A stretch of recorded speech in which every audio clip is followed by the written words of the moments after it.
All right, what is up, everybody? Today we're opening up the Trader's Playbook to break down one of the most popular styles out there, swing trading. If you've been searching for a way to get active in the market but you don't want to be glued to your screen 24/7, this is for you. So let's get right into it. So does this sound familiar? You've looked at day trading and you're thinking, whoa, that is way too fast, way too intense for me. But then you look at long-term buy and hold investing and think, yeah, it's fine, but I want to be a little more active than that. It's a classic problem, right? Finding that perfect sweet spot between the absolute chaos of day trading and the super slow pace of long-term investing. And that sweet spot? Well, that is exactly where swing trading lives. It's the perfect middle ground. See, we're not talking about trades that last for minutes, and we're not talking about trades that last for years. We're hunting for moves, for opportunities that play out over a few days, maybe a few weeks. The whole goal is to capture one single swing in the price. To really get a handle on this, we're going to think about it like a sports playbook. And look, just like in football or basketball, you don't need 100 crazy complicated plays to win. You just need to master a couple of core plays and execute them perfectly.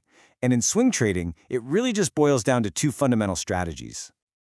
So, these are our two core plays. On one side, you've got play number one, the momentum breakout. Think of this like surfing. You're literally catching a wave that's already moving, and you're just riding it higher. Then you've got play number two, the contrarian bounce. This is the opposite. It's like stretching a rubber band way back and then profiting when it snaps back to normal. Two totally different mindsets, but both are incredibly powerful. So let's break down our first play, the momentum breakout. The whole idea here is pretty simple. We find the stocks that are already showing a ton of strength, and we join the party. We are not trying to be a hero and predict the exact bottom. Nope, we are trying to ride a trend that is already happening. So how do you actually run this play? Well, it's a three-step process. First, you scan for the leaders. We're talking about the stocks hitting new highs with a lot of people trading them. Step two, you spot the pattern. You're looking for a pause, a little breather, what traders call a base. This is where the stock is kind of coiling up before its next big move. And step three, and this is absolutely critical, you wait for confirmation. The stock has to break out of that base on a huge surge in volume. That's your signal that the big money is jumping in. Okay, now for our second play, which like I said is the complete opposite.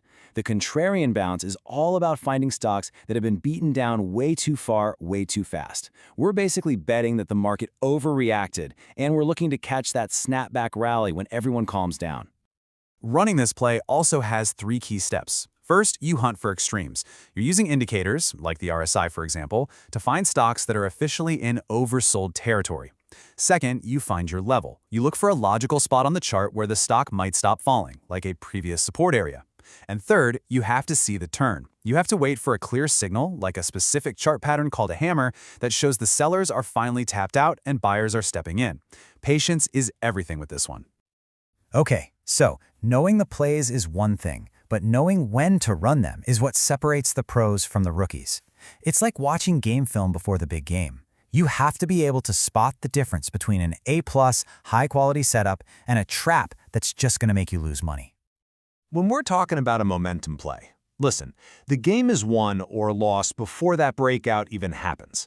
It all comes down to the quality of that little consolidation period, that base we were talking about.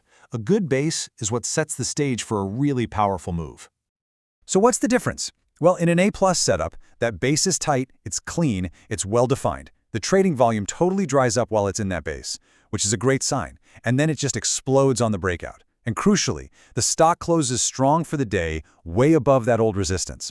A weak setup? It's the opposite. It's sloppy. It's volatile. The breakout volume is just kind of meh, and the stock can't even hold its gains. That's a huge red flag.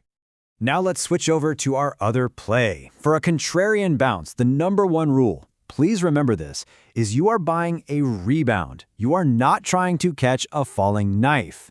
There is a massive difference between a stock that's ready to bounce and one that's just going to keep on dropping. And here's how you tell them apart. An A-plus setup is usually a good, solid company that got hit with some temporary bad news, causing the sharp, panic-selling drop. But then, you see a clear signal that the selling has stopped. The weak setup is what we call a value trap. It's a company with really deep, serious problems that's just in a slow, grinding downtrend. It might look cheap, but there's no sign of a bottom. It just keeps bleeding out. Look, every single trader makes mistakes, especially when they're starting out. It's part of the game. But if you know the most common fumbles for each play, you can learn how to sidestep them.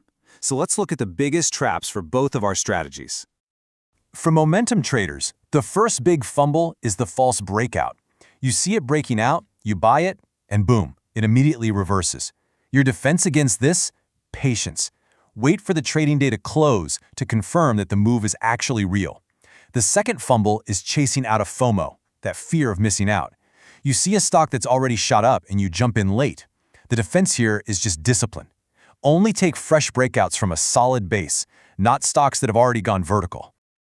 Now for the contrarian traders, the biggest fumble is, you guessed it, catching a falling knife.